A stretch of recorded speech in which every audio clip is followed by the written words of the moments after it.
So I ended up making this conclusion, Jed, that under the watch of William Ruto, under his watch, yes, under his touch, yes, under his hands, yeah, with his head, yes, and everything, Kenya will not touch where Singapore is. You know, he keeps on talking about Singapore. He talks about Japan.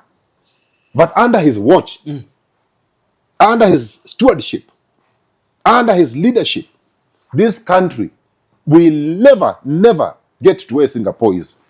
If Raila became president, because supporters of the constitution. well, you see, maybe he would have done better. If Raila became president, I'm sure he would have done better. Because Raila believed in this constitution. Okay? He is not like, to a large extent, he's not like Ruto, who fought. He was fighting this Katiba tooth and nail.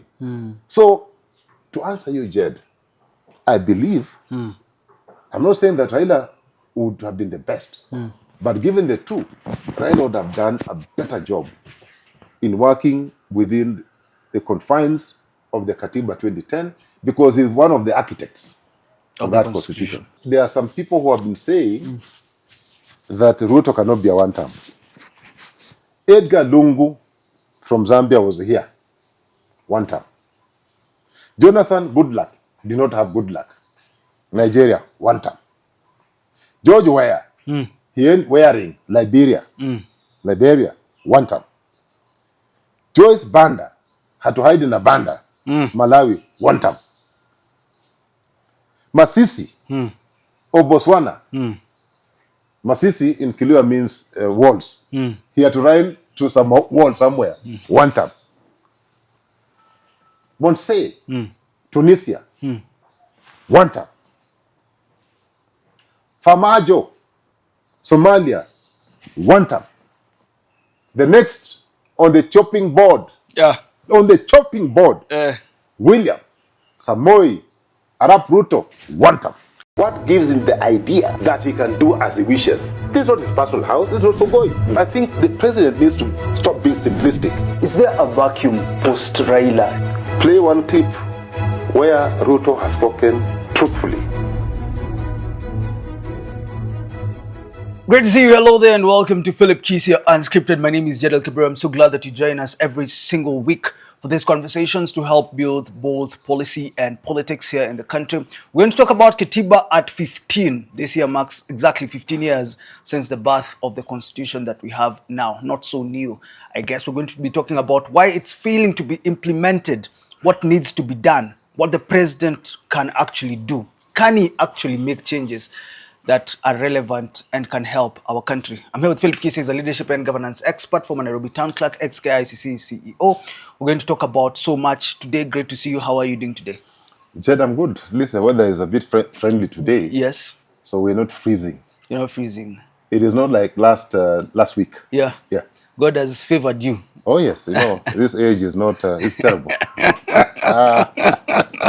Great to see you. Highlights, reflections. What are you thinking about this week before we talk about our Katiba? Yeah, well, as I was thinking about this Katiba, you know, we've talked about many things and whether William Ruto can bring the desired change. Yes. He has never been a change agent. He is one of the fellows who completely opposed this Katiba of ours. You remember we had the yes team and the no team. One was red, the other was green. Did you vote for this constitution? Of course, I'm within those 67% of the Kenyans who voted for the new constitution. Ruto is in the, you know, I think the 20% who refused to vote for this new Katiba. So you can understand why he's fighting Katiba. He's never been a change agent. But anyway, yeah. As I was thinking and reflecting about the topic today, yeah, I came across this quote by Barack Obama, former president of the United States, a son of this republic of ours. And it reminded me sometimes, even when you sigh outside the main arrangement, sometimes, you know, don't ignore, because that one may be somebody in future. So anyway, but this is what he had to say. Yes. He said that change will not come if we wait for some other person or other time. We are the ones we have been waiting for. So you are the one we've been waiting for. We are the change that we seek. So the Gen Z, you are the ones we've been waiting for to deliver the changes that we so desire. Don't wait for William Ruto. He has never been a change agent. He is opposed transformation. He is against Katiba. And don't wait for him because that is not his cup of tea. But anyway, this week I had some very deep reflections to make, especially after this global governance index report of 2025 came out. But I wasn't surprised. It actually pointed out what we've been talking about for the last, I think, is it 96 interviews? We've been talking about leadership and governance. And this report squarely lies Ruto's failure in governance and leadership. Okay? It actually says that the crisis we have is because of poor governance and leadership. And it actually rated Kenya. On that particular item, it rated Kenya 111 out of a possible 120. So when I talk about Ruto as having scored F, you can now see. In fact, these guys have been merciless. They actually murdered the fellow. They placed 111 of 120. 111 out of a possible 120. So actually, they really cleaned him up. I mean, it's a mess. And then overall, our overall performance globally, 98. Again, at the tail end, which is extremely poor. You know, it is worse than failing. It's like you didn't sit for an exam. You know, I mean, it's funny. Or you can laugh about it, but it's a serious matter that we're addressing. Then I came across his statement, the one that he made just recently, and I think Ruto in his mind, and that's why I think, and I agree with so many people, probably a mental checkup is due. We don't have to go there. I think. I said I think. English. You think? I didn't say he should, Yeah. but I think it's my opinion. Something. You can't gag me. It's my opinion. You think something I just think. is wrong. I just think. You can't allow me. You cannot stop me from thinking, Jed. Please. You this is a mistake you make. Kenyans should be allowed to think. We have a freedom to think. So if I think that you are doing poorly, I mean, that is my thinking. So you shouldn't get annoyed. Just do better. Based on his leadership style, you think he's not okay upstairs? I think. I did not say he is, but I think. You cannot stop me from thinking. It's English. But Jed, yes, he said this. Yeah. That he made a solemn commitment to the people of the Republic of Kenya to transform this nation.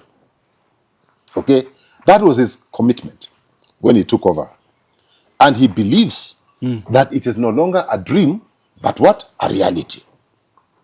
Then I looked at our health system. Shifsha is collapsed. Nobody has a good thing to say about this thing. It is doing terribly. It is terrible. It's bad. Okay? Then I looked at the education system. Our education system that has been growing, that we have been working on since independence. And we are known to churn out brilliant fellows because of a strong foundation that we laid from 1963. Jomo Kenyatta, even Arap Moi did extremely well when it came to education. He built universities. He invested in education. Then came, of course, my president. Emilio Mwai Kibaki. Did wonders in education. Free education in the first 100 days for primary.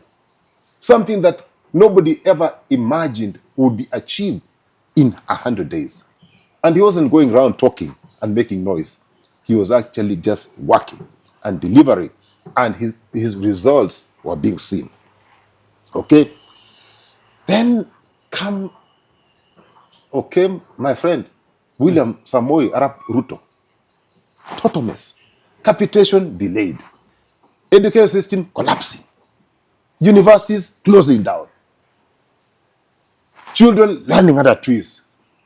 Nothing. We have gone backward. 3 steps backward. Okay? So when he says that he is equivalent to the 4 past presidents, I just laugh. And that's why I think he needs a checkup. I think. I've gotten you English now. Okay? Yes. Then you look at agriculture, where he says again in his statement that we have done exceedingly well. You know we're not doing well. Our sugar factories are closing. They're actually buying them, or their friends and cronies and proxies are buying them. All the sugar mills we had they promised to revive them. They're not reviving. They're buying those things for a song, importing sugar and repackaging the sugar. Some of it even has mercury, we're told. Okay?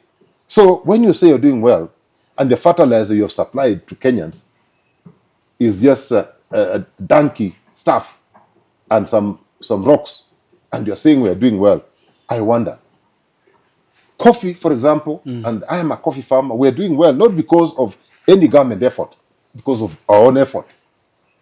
We are investing in agriculture. So we can't say, or rather, at least I cannot say that the success that we're experiencing in agriculture is because of one William Samoei Ruto. His policies are poor, everything is poor. Then he talks about employment. Boss. And this one, I expected the Gen Z to come out. Blaring. I expected Gen Z to actually even, I expected them to really clear somebody on social media. But again, you Gen Z, you're sometimes interesting. And you know I'm your great supporter. The man said, and I don't know, again, I think he has a problem. I think. Because we have 1,450 wards in the Republic of Kenya. The president, not you, not me, not anybody, the president himself said he's going to create he's going to support 100,000 youths in each and every ward. He's going to empower them. 100,000 youths in every ward. Do you know what that works out to in terms of population? Jay, tell me, you went to school. We have 1,450 wards. The man is saying in each and every ward, 100,000 youths will be empowered. That works out to 145 million human beings. Human beings. Forget about the people that we already have, like myself. Now, if you look at our growth population as at 2024, is at 2% growth. Population growth is 2%. Now, even if we push to 3%, but you, my brother in Central, you sleep on the job. Sometimes you are my guys. Sometimes you go to other issues. Let's stick to the. I'm telling you. Let's stick to. This is life. We must talk about life. Don't run away from life. 2%. You are running away. It's 2%. We are at 2%. We are 2%. Yes. And even that 2% is because of Western. Because they're doing a good job. But you see, Jed. I mean, 2% growth. Let's stick there. Jed, we must talk about this thing. Yes. I know I'm rubbing the wrong side, but we must talk about this. Tunalala. You're sleeping on the job. But, I mean, 2% we are covering you on the 2% growth. 2%. So, if you look at a growth of 2% of the population, yes, when shall we get to 145 million? He's talking about it. Forget about the ones who are there. He's talking about empowering 100,000 youths in every ward. Then he's talking about giving each and every youth 50,000 shillings. Just do the math. That works out to 7.2 trillion Kenya shillings. What's the budget of Kenya? Annual budget? 2-3. No, come on, Jed, you must be serious. No. What's the annual budget? You're disappointing me. What's the annual you're going to school, Jed. Yeah. Anyway, that 7 trillion is almost 2 financial years to run this country. So he's saying, money meant to run this country for 2 years, he'll give to the youth. I mean, if that is not stupidity, I don't know. Either it's a lie, pathological liar, or I don't know. There's a problem somewhere. There's definitely, Jed, there's a problem. So either he's just a pathological liar, or he thinks and imagines that Kenyans are so stupid. They're so stupid Nyinyi ni jinga ya mwisho. That you cannot even take a calculator. Even if you fail mathematics, you can take a calculator and it will give you an answer. And even I took a calculator, but that figure, 7.2 trillion, just going to the youth. And then 145 million youth. I don't know where they're coming from. But maybe William Ruto knows. You know, that's the population of Ethiopia. I mean, Jed, and you're not asking questions. So I ended up making this conclusion, Jed, that under the watch of William Ruto, under his watch, Yes. under his touch, Yes. under his hands, Yeah. with his head Yes. and everything, Kenya will not touch where Singapore is. You know, he keeps on talking about Singapore. He talks about Japan. But under his watch, under his stewardship, under his leadership, this country will never get to where Singapore is.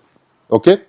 Then, of course, I remember this is a man, when you talk about Singapore, Lee Kuan Yew, when you're talking about Japan, these are serious people who don't build churches for 1.2 billion in state lodges or where the president resides. They don't make such stupid statements that I'm going to build, because those people also believe in some God. Yeah.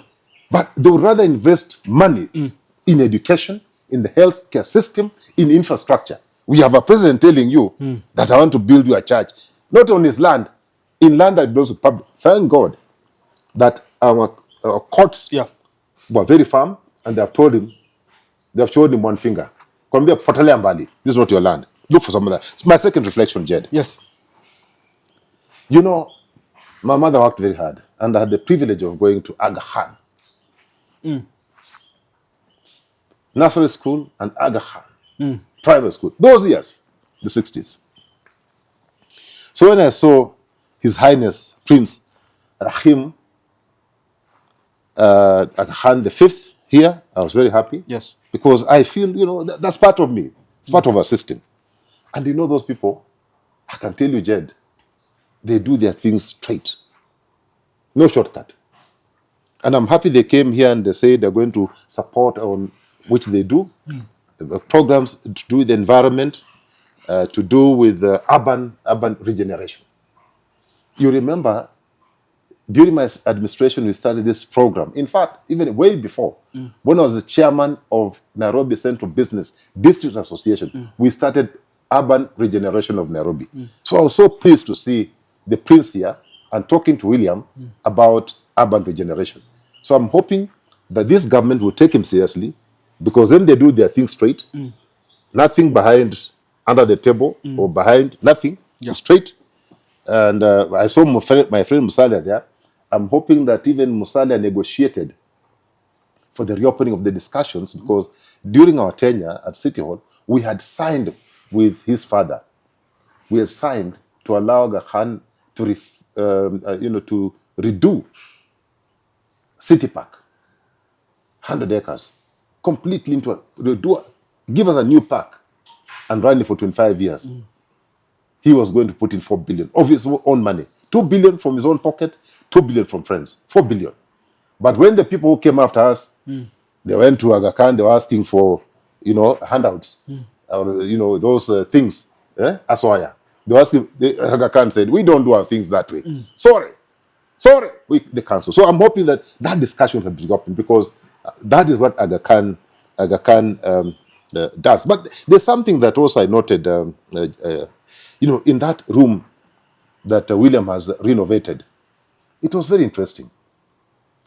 It was so unfriendly. One guy sitting there, another one sitting there, another. Kindiki was in a corner somewhere. Musalia was, the prince was sitting there. So I was wondering, it doesn't allow interaction, the warmth that should be in such a meeting. People are, it's a Putney style meeting. Yeah. You guys there, the guy there, some other fellows in the corner. I don't know what the fellows are doing in the corner, but I saw some guys in the corner, and I'm wondering what it's a bad picture. So whoever is advising William should tell him, you come out as a dictator. When you have a meeting like that, should be warm, people close to each other, not too close, but fairly close to each other. So it allows proper communication and and what have you. But when you have guys sitting in a corner, it actually brings you out as a dictator. That's the big man syndrome. And again, it actually forced me to remember what the picture I saw while he was in Japan with the Prime Minister of Japan. And you know, Japanese are very, very... when you sit in a meeting, you don't fold your leg. Oh. I saw the president.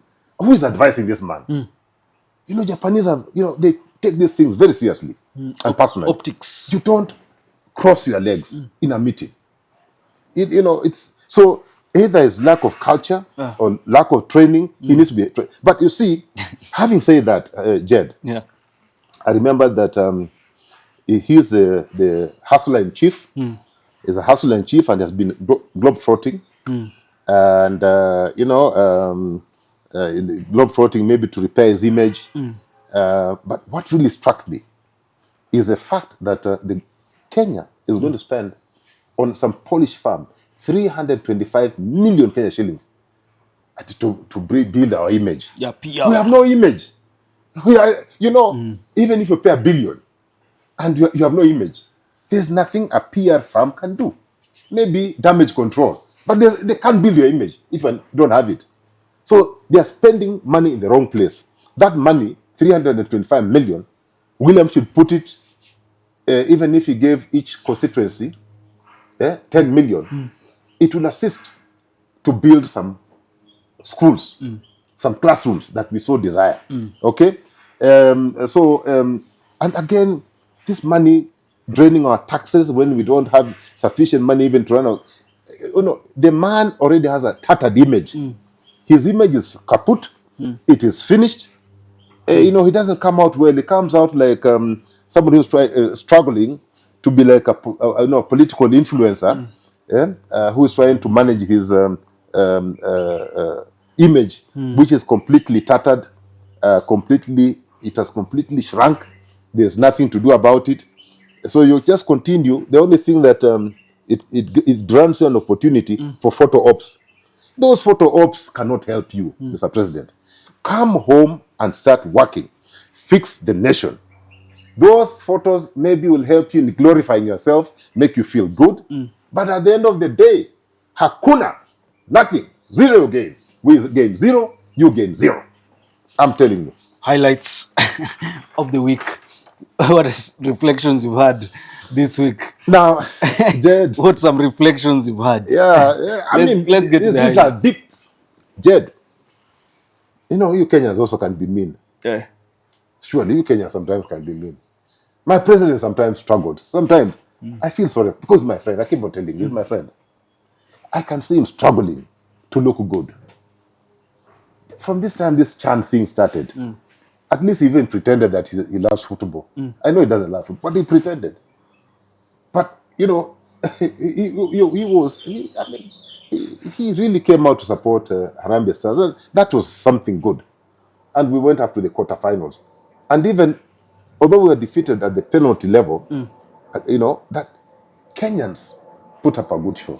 It actually confirmed to me, Jed, that if we are serious as Kenyans, we have unity of purpose, we can go very far. But look for that, after the match. Now, after we were defeated on penalty. Defeated on penalty. Yes. Just look for that.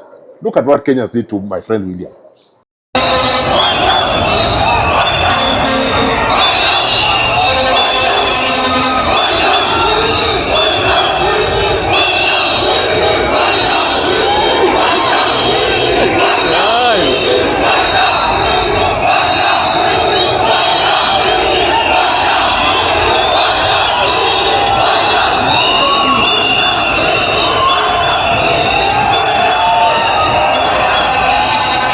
We're seeing supporters of Harambee Stars on this video. One time. They went back to factory setting. You people are mean. You people are mean. One time. The man went, they said, Mwizi, one time, Mwizi, one time. I haven't given the man a break. The man tried his best, man. He pretended. Yes. And he came out very well. He pretended. He didn't- 0-1. You believe he 0-1. pretended? He Around the doesn't, 0-1. he doesn't like pretended. football. The man doesn't like football. It's a fact. He maybe likes other things, but but at least he pretended so well. So he supported and he gave them some little money. Yes. No, he's given them a lot of money. Yes. What I'm saying, Jed, what that demonstrated, tokenism cannot take us anywhere. Tokenism. I'll give you money. I'll give you money. So the boys worked so hard. They played so hard with their hearts out. Okay? And they deliver some results. But when you want visionary and long-term results, you must invest. In sports, you must invest in training. You must invest in good facilities. Yeah? You must have a reward system. Not tokenism. No, if you do well, yeah, I have a camille here. If you do well, I have a camille. No. Invest in training. Invest. Because sports is a big business. So invest in training, proper coaches, equipment, machinery, and of course, a sound reward system, not based on tokenism from your pocket. Yeah. You decide, mkishinda leo, unajua ile affordable housing, tuko hapo. Na leo ile ajana, ile nimeleta. No. These things must be clear in an actual parliament that our sportsmen and women, this is how they're going to be. And I'm sure it is there, by the way. But William Ruto, being the person he is, he wants to come out as, the owners come up with an idea, which sometimes has backfired. So I could see William's pain. Yeah. That's why he said now affordable housing, I'll put in $1 million. And so what I'm saying is, Mr. Ruto, let us do things correctly. Okay? But for Kenyans, please also give the president a break once in a while. Because he tried his best. He pretended he loved football. He was given a jersey, 0-1. And you immediately after we lost on penalty, you went back to factory setting and you decided it is Ruto must go, one term, and you were singing very bad things. The other second highlight I have, which I want you to look for this video on Ichungwa inviting his boss, the deputy president, to come and speak to people. Just look for that video. I mean, it's crazy. Your Excellency, before I invite the Deputy President,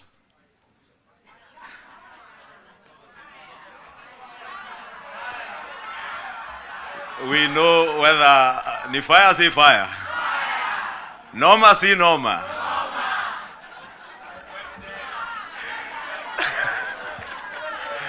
We want to hear whether the Deputy President, whether when he says ni fire si fire, ni noma si noma, whether he can earn himself a second term. Aya, ni fire si fire, Kisia. Haki ya Mungu. I'm telling you. This boy Chunga also doesn't have good manners. You know that you are addressing your boss. Ni fire si fire. Ni fire si fire. Mimi ni noma si noma. How can you joke with your boss? These guys are not serious. That is your boss.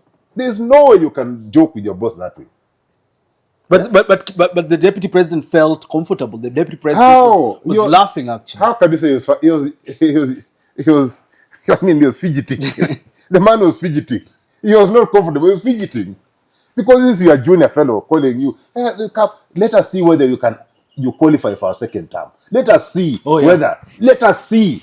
How can you even challenge your boss and then make jokes from here? But you see, that is how when you see the people below behaving in a certain manner, that is the image of the boss. So I felt sorry for Professor Kindiki, but those are signs that are written on the wall. He should start rethinking about 2027. He's actually a spent force. Yeah, he has no value. So he should now start calculating and decide, okay, maybe it's now time. If he wants to live with his head up, he has now been deputy president. Next year, sometime, should tender his resignation and join the progressive forces of this country. But finally, Jed. Yes. In the same manner, because we're going to talk about this Katiba, William Ruto never supported this Katiba. You can see even from my highlights the way he's operating. New Katiba, new thinking, but he's still operating like a Kanu operative. Kanu mentality.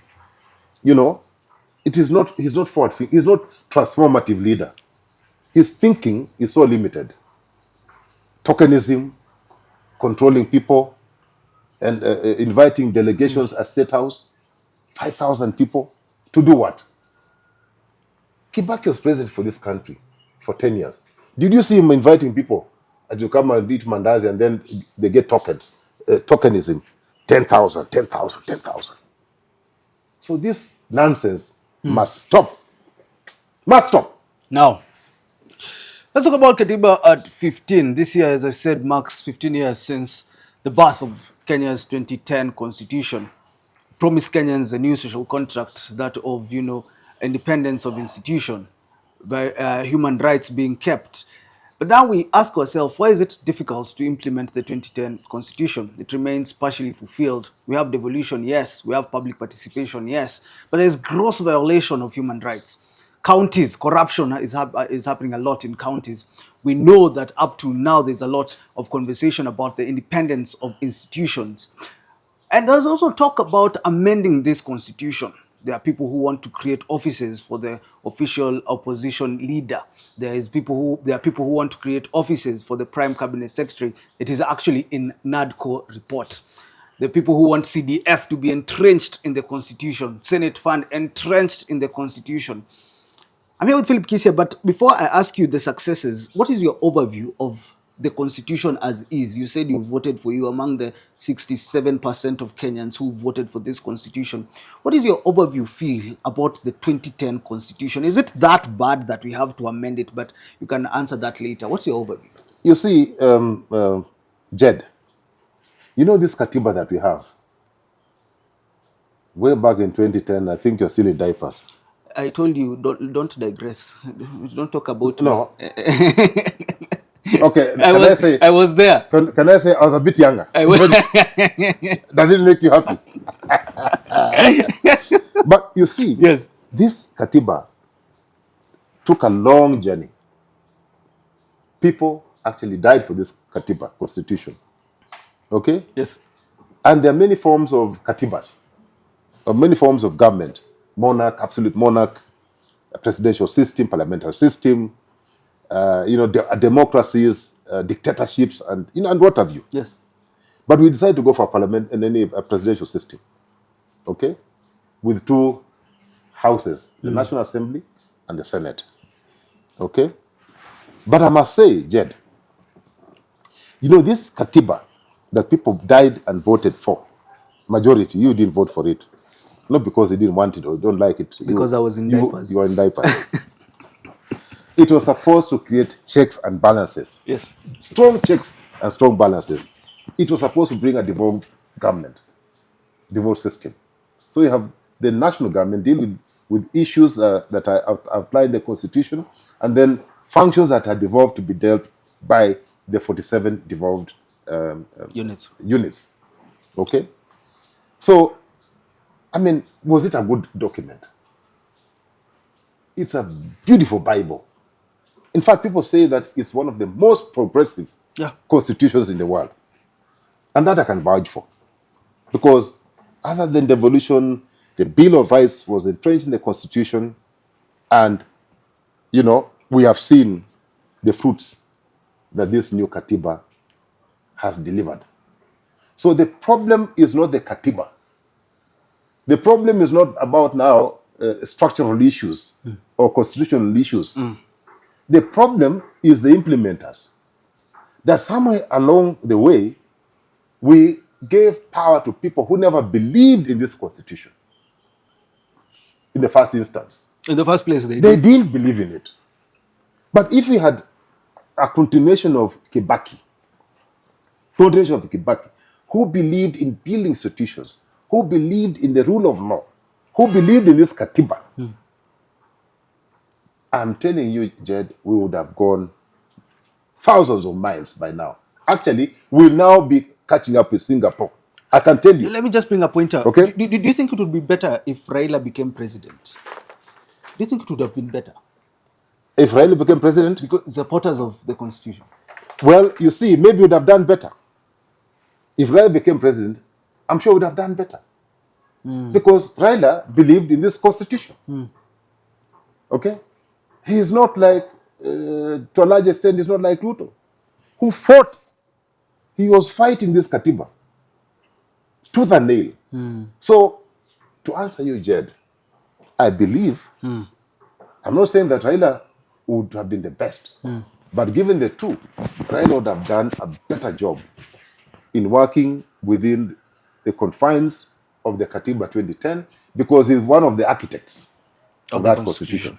Okay? What stands for you as the biggest success of this constitution 15 years on? Would you say there's something that you have seen and you have believed this is one of the biggest success of the 2010 constitution?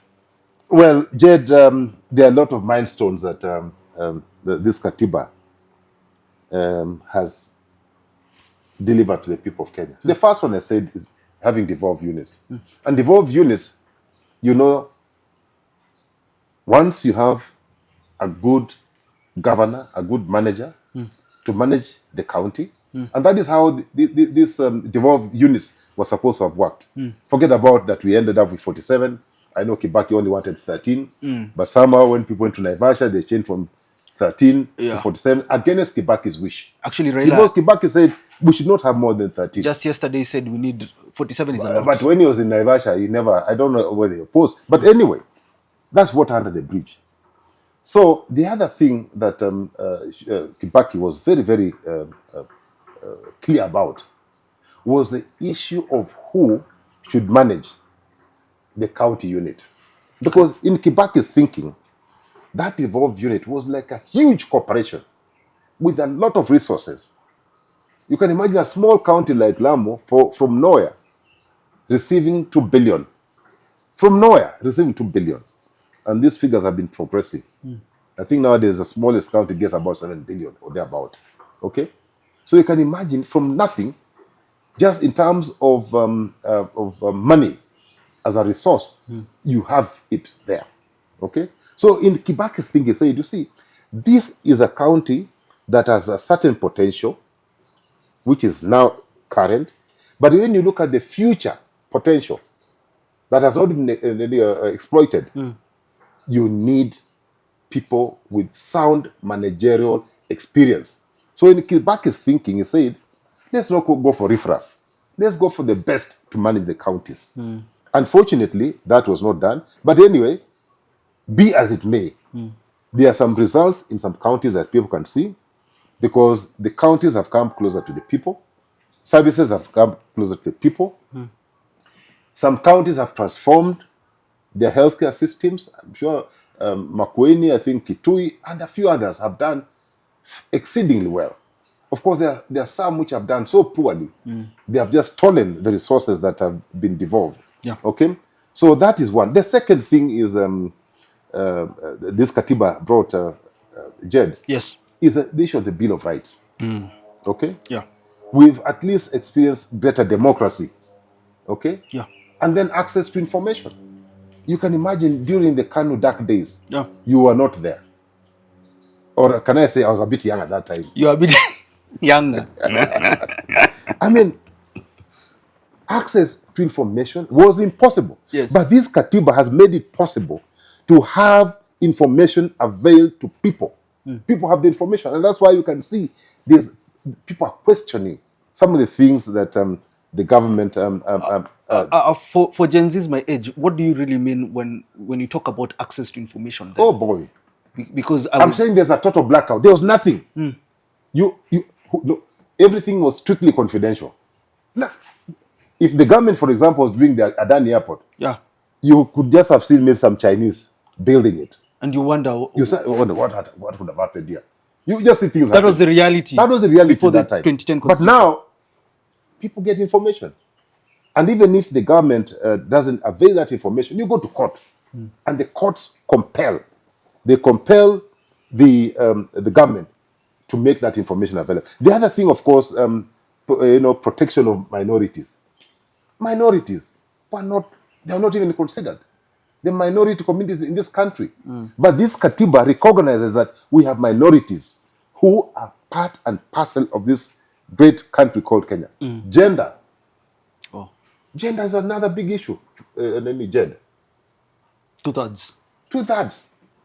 Although the people who have been in power have failed to implement the constitution. Now the people talk about NADCO and some stupid little things. No.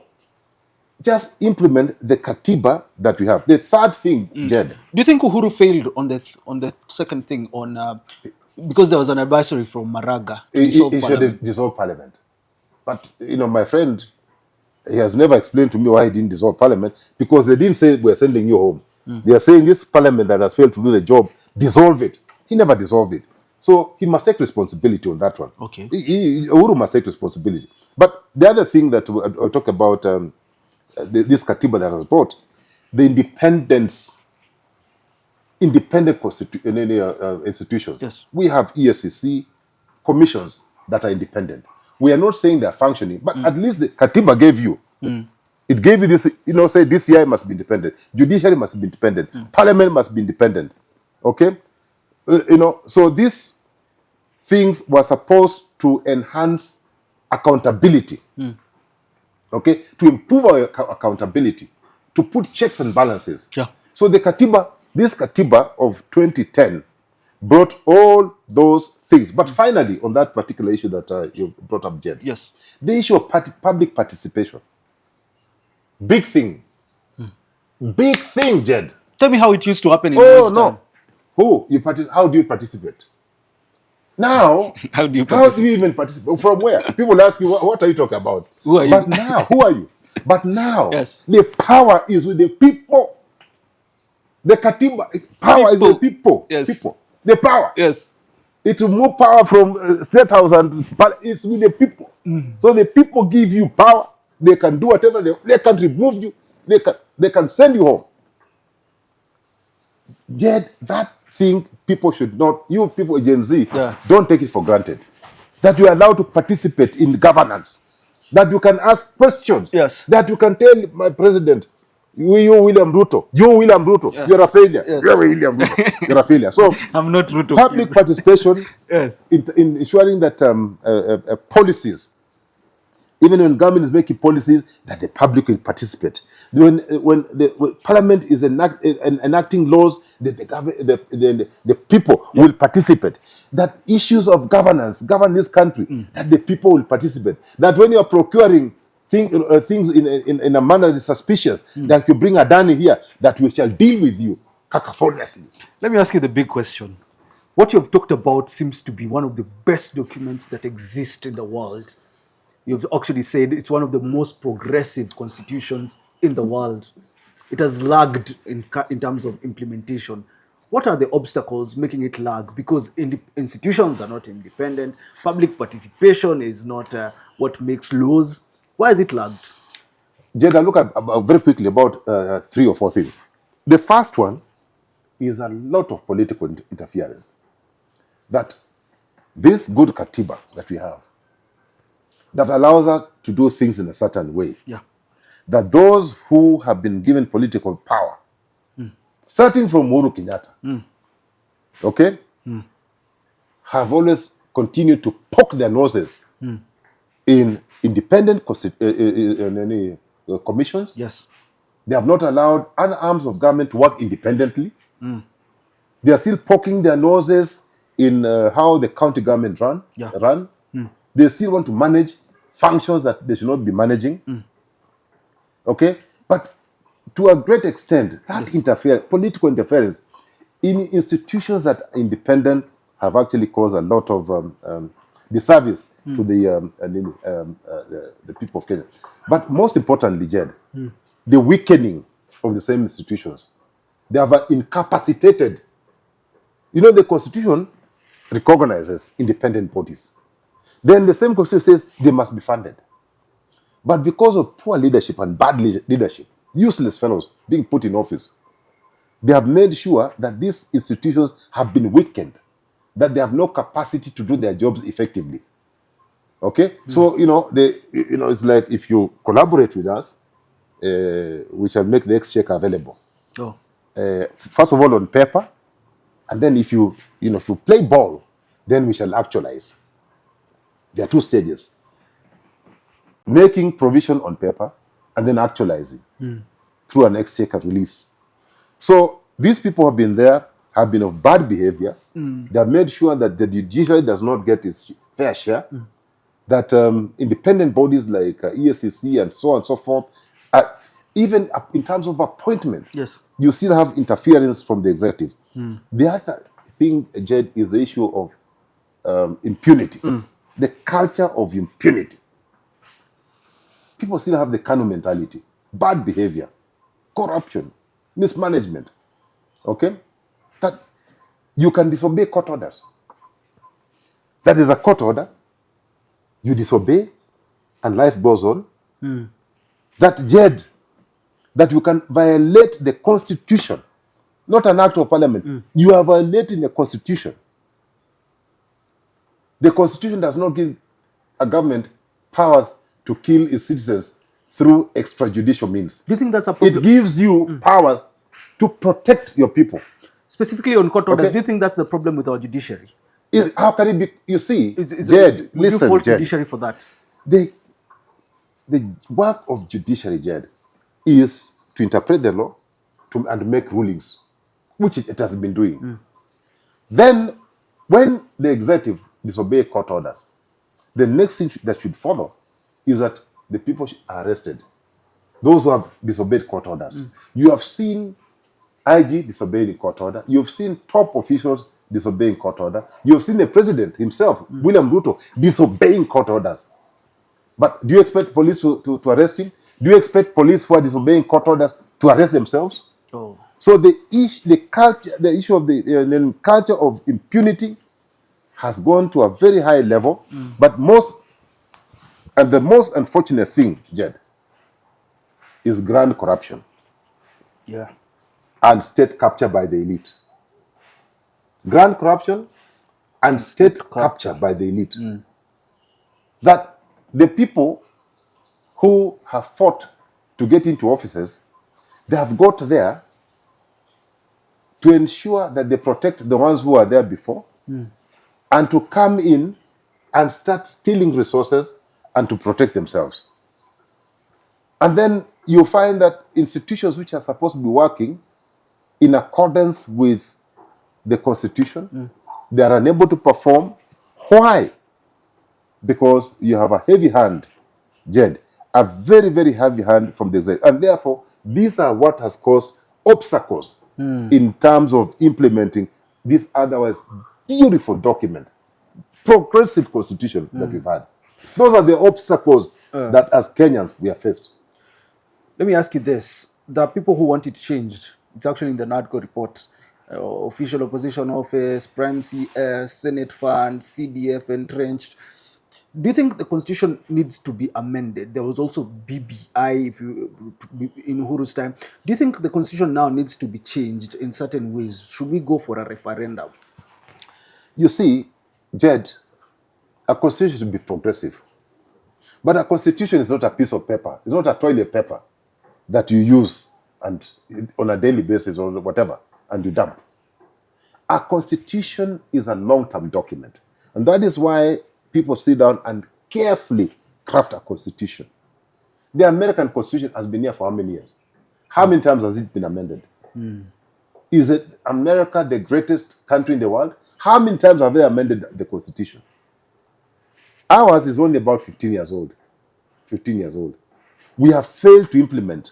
We are not implementing. We have not implemented in full. We have probably just implemented 50% or 60%. There's a gap of 40%. Why can't we start by implementing what we have?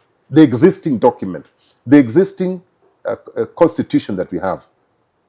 I'm not saying that, it was a document prepared by human beings. If there are any gaps, Jed, the only way to address, and the gaps should not be because of the elite. The gaps should be people-centered.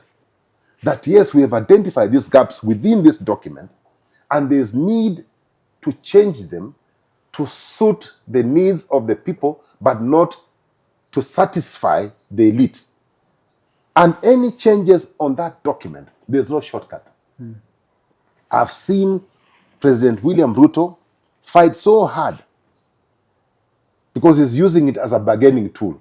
The elite use it as a bargaining tool. You know, let's change this one to fit ourselves. Let's do this. No.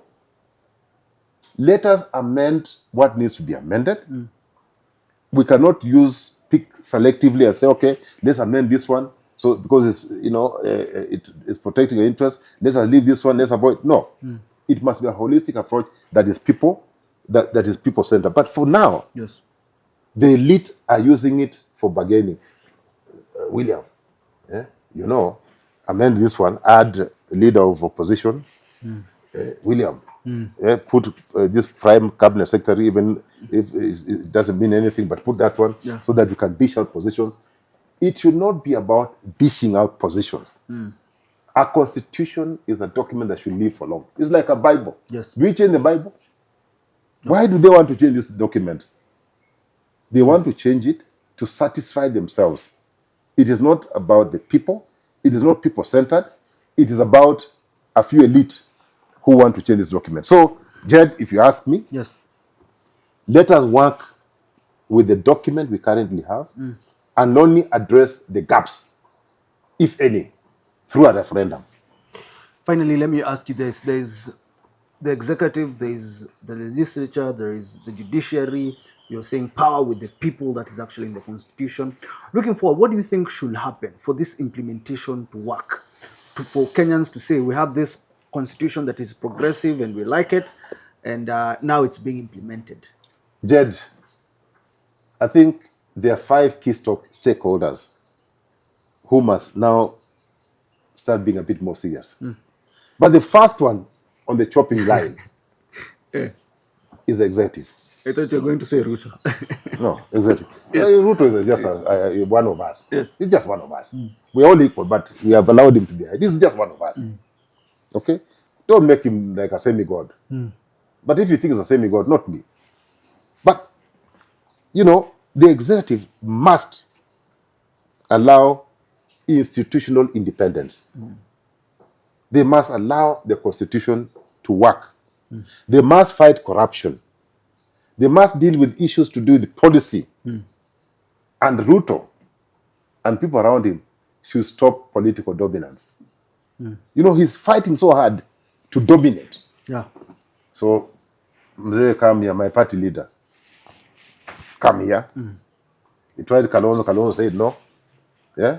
Rigathi is, you know, burning his backside. So, the executive needs to change the way they are doing things. Parliament, Yes. on its side, should strengthen oversight. The other day I saw this MP from Ugenya, I think it was Ugenya, Yeah. and I was in shock. You remember he said, Ruto, you wanted finance bill, we gave you. Ruto, we wanted share, we gave you. Ruto, you wanted affordable housing, we gave you. Okay? Ruto, you wanted everything, we gave. Is that the role of a member of parliament?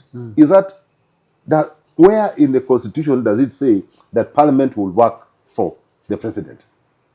So parliament needs to take its rightful role of oversighting, of budgeting. Yeah? That is the job of parliament, of making laws. But when you have a parliament that is fixated towards serving a president, that's a failed system.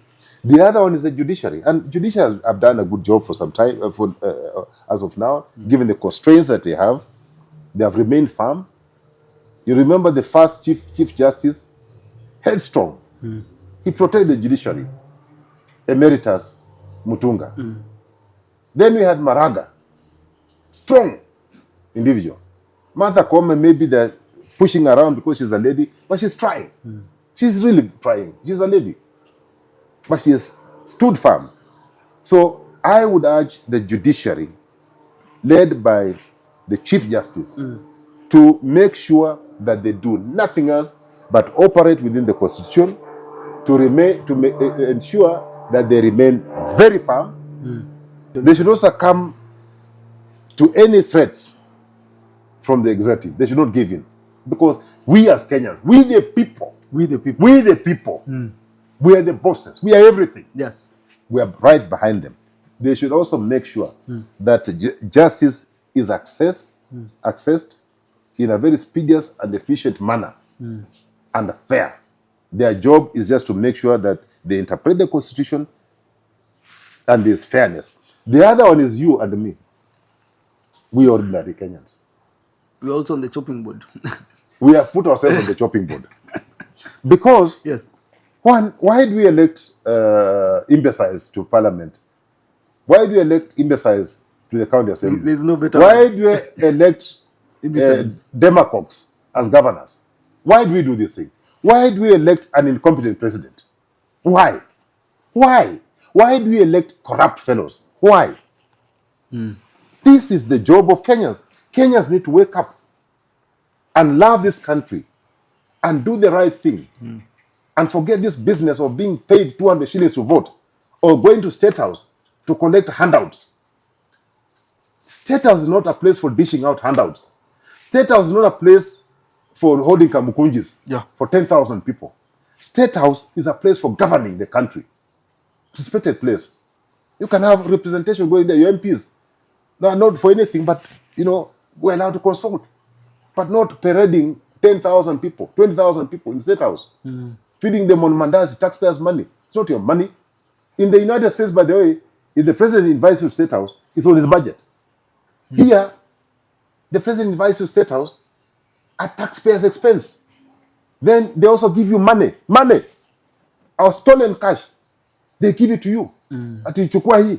And you take smiling, grinning. Change kabisa sisi. We need to change. We actually need to change. Finally. Yes, the fifth. The final is you, media. Yes. Wewe media.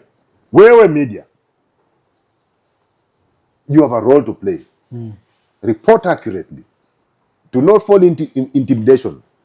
Do not be coerced. Don't take a soya. Don't take a bribe. You've said Asoya twice. Asoya is bribe. Asoya is a bribe. Don't take it. Don't.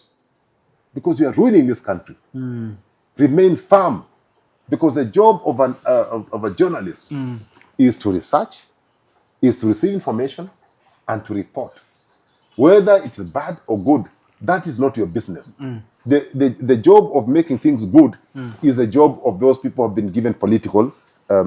Civil society is the last one, Jed. They have done a good job. They can do better. They must continue putting this government to check. Thanks for tuning into that conversation, Philip Kisia. Katiba at 15, he has placed all of us on his chopping board, saying the responsibility there is squarely on us. We need to elect the right people. Calls them imbeciles. Why do we elect them? Just as always, final word for Kisia this particular weekend. Now, Jed, again, Kenyans, that includes me. The Mandera, the governor of Mandera, Mohammed Khalif, made a very serious statement. I've not seen media running with this thing several times. Because he said, and it's in the media, that the Jubaland forces are in Kenya, in our territory. How can you invite other security forces into your own territory, compromising your territorial integrity? How can you do that? If this statement is true, because it means that our security is compromised. It means that our lives are in danger. Yes. And our sovereignty has been taken away. And if you look at things that Article 1, 2, that's why it says that the sovereignty of this country must be protected by you and me. We can't just give it away this country. And that's why sometimes people must take Rigathi very seriously. He brought up these issues. He said William met these fellows. William did this. And when he was being interviewed, I saw on Citizen, we didn't take him seriously. But now it has come from the governor of Mandera is saying, yes, there's a problem here. But the question is, therefore what I'm saying is, let's take most of the times Rigathi seriously, because it looks like his sources are credible and impeccable. Okay? So we must give him credit. Yeah. But even as we give Rigathi credit, Yes. we must ask questions. We must ask, where was our intelligence? Are they part of it? NIS. Have they briefed the president? And if they have briefed the president, what action has he taken? Finally, Jed. Yes. Finally, Jed. I thought it was going to be hot. Today we are all on the I said it's chopping going to be board. hot. Today. I said it's going to be hot. Today. There are some people who have been saying that Ruto cannot be a one-term. Edgar Lungu from Zambia was here, one term. Jonathan Goodluck did not have good luck. Nigeria, one term. George Weah, he ain't wearing Liberia, one term. Joyce Banda had to hide in a banda, Malawi, one term. Masisi, of Botswana, Masisi in Kilua means walls. He had to run to some wall somewhere, one term. Monsey, Tunisia, one term. Famajo, Somalia, one term. The next on the chopping board, William Samoei Arap Ruto, one term. Thanks for tuning into that conversation. Philip Casey coming to you every single weekend. Share this video with as many people as possible so that we can reach everyone in order to make our politics and policy better. Goodbye for now. Thanks for tuning in. Have yourself a lovely rest of your day. What gives him the idea that he can do as he wishes? This is not his personal house. This is not for going. I think the president needs to stop being simplistic. Is there a vacuum post Raila? Play one clip.